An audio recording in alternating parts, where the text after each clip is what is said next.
Hey everybody, it's Grandmaster Ben Feingold here with Chess.com, and we have the game of the day for you. This game was particularly interesting because the advantage sort of swung back and forth, and it was a rapid game, and the players are both top 10 in the world, and it was really exciting. So, Nepomniachtchi's white against Anish Giri. They're playing in the Chessable Masters, and, Giri was up a point, so it seems like Jan was really trying to win. So let's have a look. They played an English opening, and in the position with all four knights out, which isn't the most common, usually white's playing g3 pretty early. Either g3 here or g3 here, and as a last-ditch effort to prove that I'm correct, g3 here. Those are, I would say, very common ways for white to play to fianchetto the bishop. But usually Nepomniachtchi doesn't like to play the most common way and let his opponent play, 25 moves of theory immediately, especially when he's playing Giri. So he played the unusual d4, which is okay. It's just a different line than we normally see. And black has to decide whether he's going to take or play e4. And they actually had this position twice in the match, and both times Giri traded on d4. And bishop b4 is the main move, because if black gets to take this knight and white recaptures, white's pawn structure is not very good. It's also possible to play bishop c5, but bishop b4 is more common. Okay, now grandmasters, especially world-class players, the higher rated, the better you get at chess, the less you worry about your pawn structure and the more you worry about your piece activity. And unfortunately, one of the things that makes it difficult for people to improve their chess game is they're very concerned with their pawn structure. And they make very passive, safe, non-threatening moves instead of playing aggressively. Nepomniachtchi plays really aggressively. He doesn't care about his pawn structure. He cares about getting a position he can win and messing the position up and confusing his opponent. So he plays g3. He doesn't really care about messing his queenside pawns up because he gets the two bishops. So that's what happened. Okay, and black played knight a5, and I think they had this position in the match. Other than this game, I don't think Giri played knight a5 that game. So the pawns are weak. Giri wants to attack them right away. By the way, it's not an easy pawn to defend, so the move was pretty reasonable. Okay, he plays e4, defending with his bishop. And problem is, if black decides, well, I can't take this pawn, I guess I'll take this pawn. You might as well take a pawn. Then white gets really good compensation since black just keeps moving his knights and not developing his bishop, his queen, his rook, castling, and white gains a tempo with bishop to g2 attacking the knight.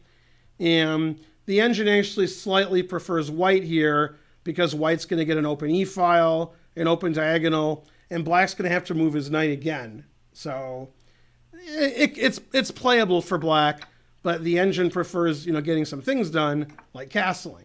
Okay, now maybe we'll take on e4. Okay, so in this position, Jan played an unusual move, I think. Probably makes most sense to play bishop d3, defending both pawns, then castling, and then trying to, advance your king side and your center. And instead, Jan played f3, and I'm not wearing the right shirt for this video, but, never play f3. I was wearing that shirt yesterday. If you know me well, I don't like to move f3. Now, obviously, white doesn't want to play f3 for aggressive intentions. He's playing f3 to defend his pawn. On the other hand, later in the game, Nepomniachtchi does use f3 for aggressive intentions. A little too aggressive, if you ask me. I mean, white's pieces are mainly on the back row, so you shouldn't be getting so aggressive yet.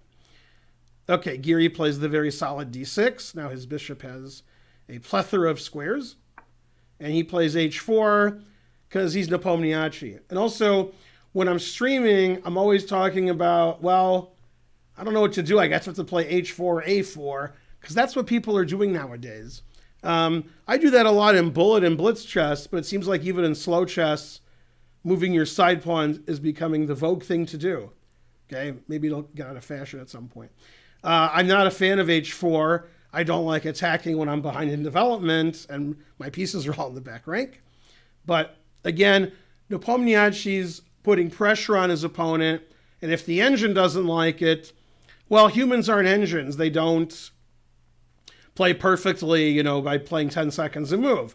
He wants to give Giri some problems that Giri has to solve, and if Giri doesn't solve them, White has good winning chances. Okay, Giri played bishop e6, developing his last minor piece. Could also play rook e8, putting his rook opposite the white king on the open file. Also makes a lot of sense. And he's hoping that White trades because that opens up his rook. He gets an extra pawn on the center, and White has no development. So this is White's only developed piece. So taking that means he has no developed pieces. Okay, so he didn't do that, although his pawn is attacked. He played h5. If you're going to play h4, I guess you play h5. Now, one thing that I talk a lot when I teach chess, or even when I'm not teaching chess, maybe I'm sleeping and I'm like talking in my sleep, we'll see what Karen has to say about that, is when one side has two bishops and the other side does not, which is the case here, one of the white bishops doesn't have a counterpart. That's the dark squared bishop. Black doesn't have a dark squared bishop. So White wants to accentuate the fact that his dark squared bishop's really good. So White wants to play h6, and doesn't matter if White takes on g7 or Black takes or Black plays g6.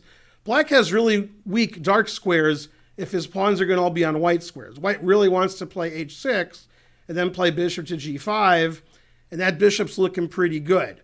Now you can take on c4, although that's a doubled, isolated, weak pawn. It's probably more important to stop h6.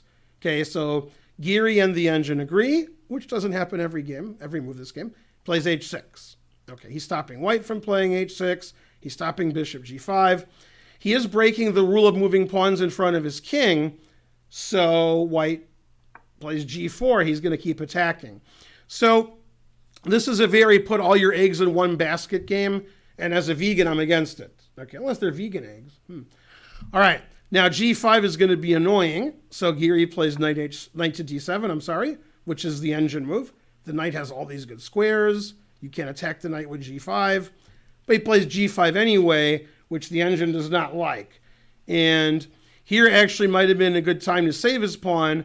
Knight takes, pawn takes, bishop e2, and Black's probably better because White's pawn structure is so strange and White's pieces are all here, but it's two bishops against two knights, and White didn't give any material away.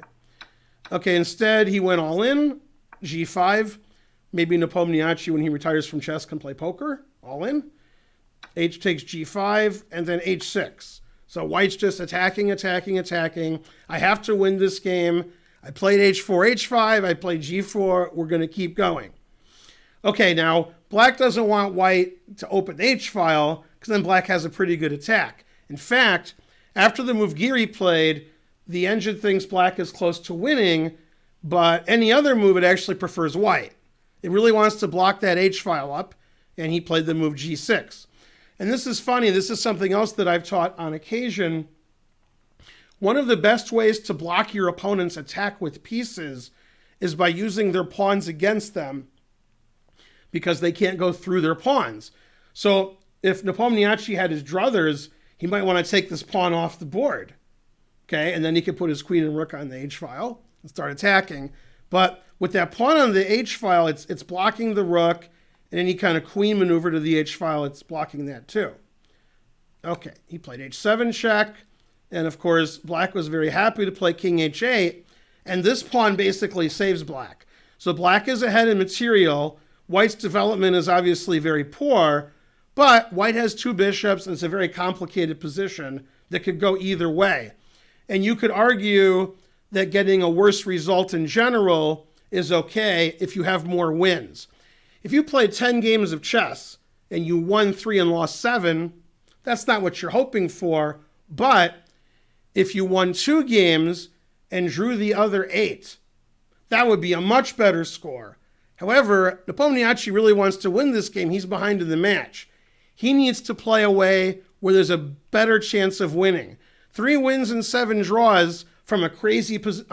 3 wins and 7 losses from a crazy position like this is better than a safe advantage where it's probably going to be a draw, but maybe he'll win 2 out of 10. Okay, it's better to win 3 out of 10 than 2 out of 10 when you need to win. So normally when they have these matches of, 4 games or so, the players don't necessarily play the most solid way in games 3 and 4 when they're behind in the match. Now, obviously, Nepomniachtchi's not playing solid this game. Okay, he plays the move Queen C2, which is not an engine favorite. I'm actually very hard pressed to explain that move to you. It's not a move I would have considered. It doesn't seem to help white in any way. So I don't know what he was thinking when he played Queen C2, and the engine really hates it. It says that's not good. Okay, now here Giri played a very fine move, C5, because the knight is the only good piece for white. So let's get rid of it.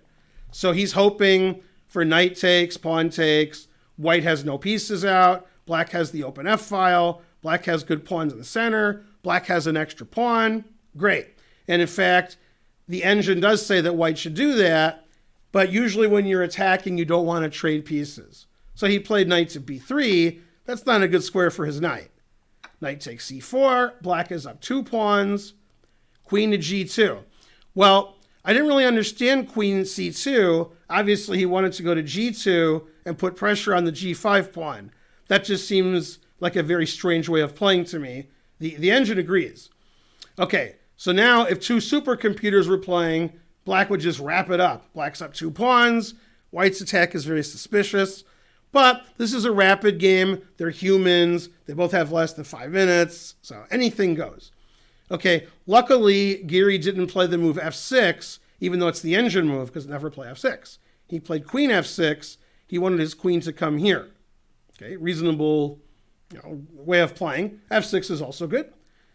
Bishop takes c4, trading some pieces.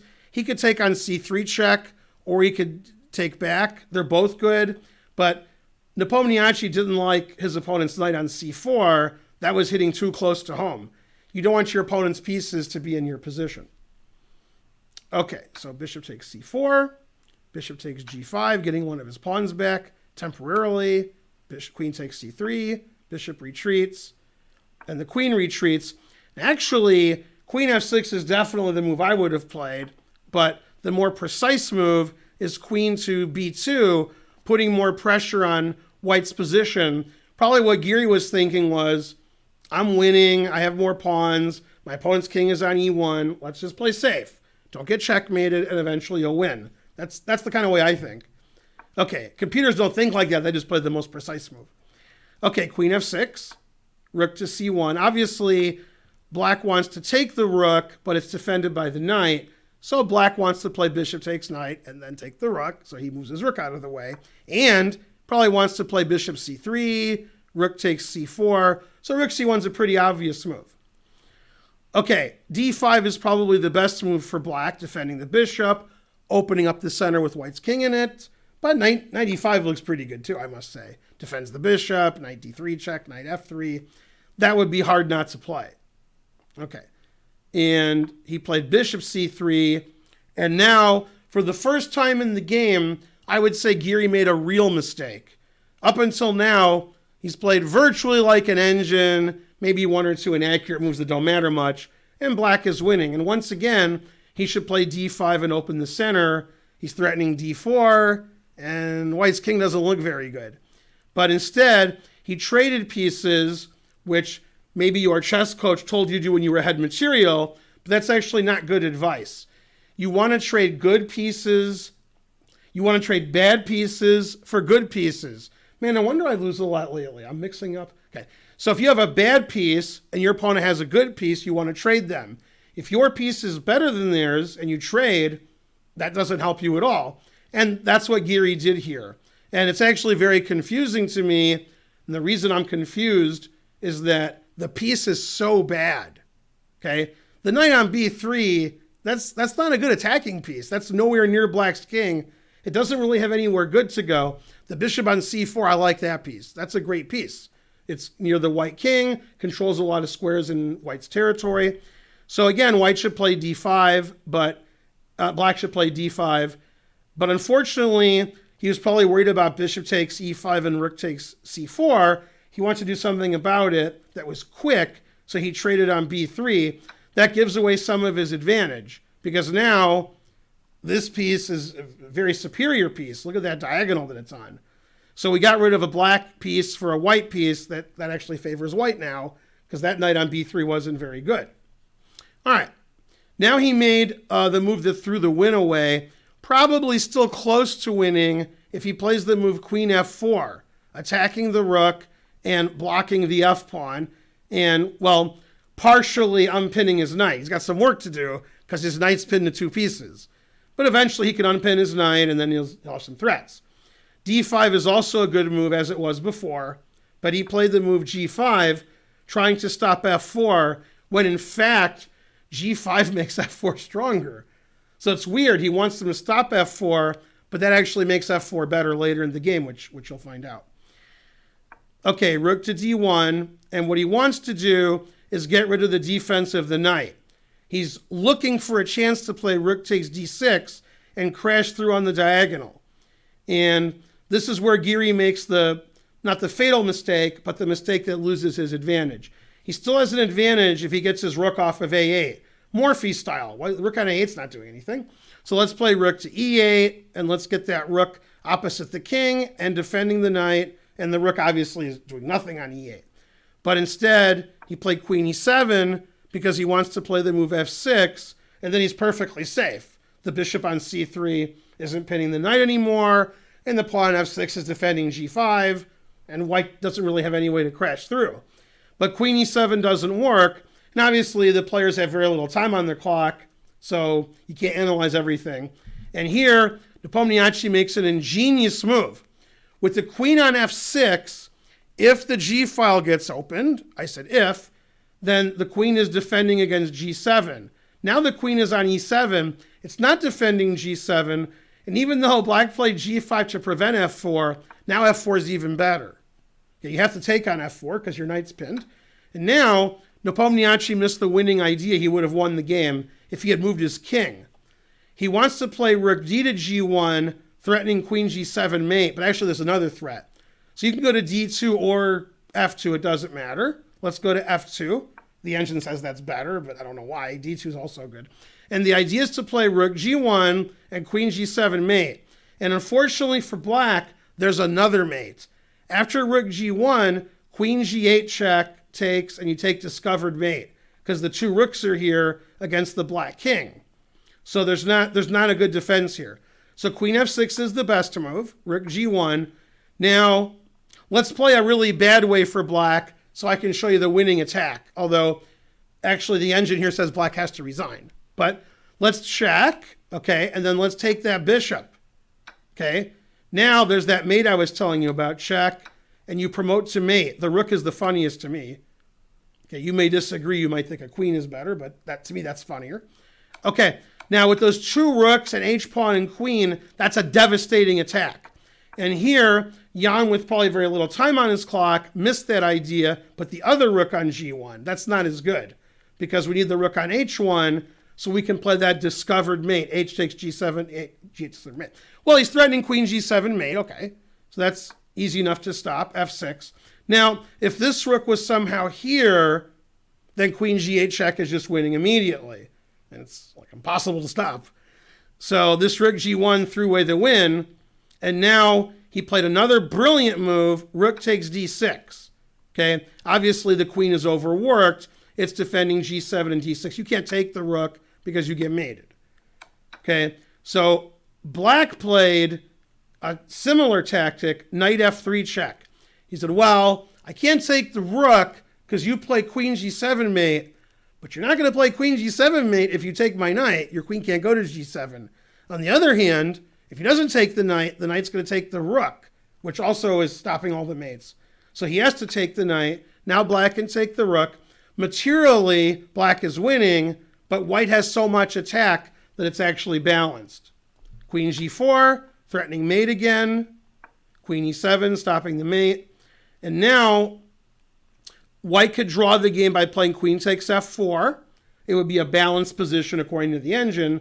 He blundered with e5. Obviously, they're in terrible time trouble. And now black is winning because white can't do anything.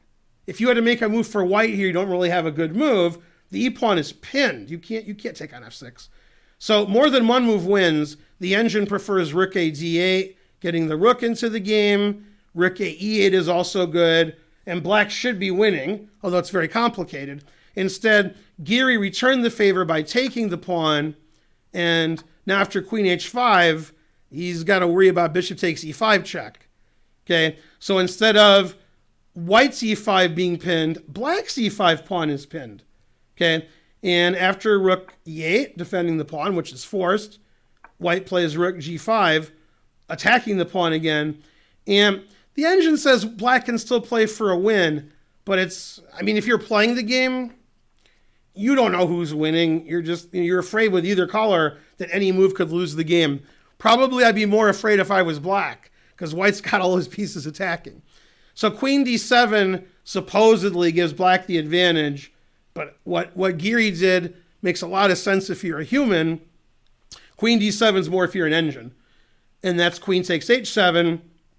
Black wants to trade queens. Black wins another pawn, and black gets to do some of these checks if white doesn't trade queens. Well, white can't trade queens. He's down a lot of material. Plays the only good move, queen to g4, and now he's threatening rook h5. Rook h5 is pretty annoying. And the game could end in a draw in more than one way, and he chose the way to draw the game immediately. He played queen b1 check with a perpetual check. White's king can never move to the third rank because black can take the bishop with check. So black's king goes to the first and second rank, black checks him, and it's a draw. And that's what happened. Okay, and then the game ended in a draw because white can't try to win with king f3, he'll lose his bishop with check. And black can't try to win because checkmate, checkmate, checkmate, checkmate, everything's checkmate. This king is mated now. So black has to take the perpetual check, which he did. That was a fair result. White went crazy trying to win. Giri defended great and attained a winning position. Then with very little time on his clock, it was going back and forth. Both kings were exposed, and the game ended in a perpetual check. To me, that's fair. That was a really exciting game. I don't really think either player deserved to lose. I thought it was exciting enough, and a draw is fair. Well, this is Grandmaster Ben Feingold for Chess.com. Click on the videos, click like and subscribe, and hopefully you'll see more Game of the Day videos, and I'll see you guys again soon. Bye.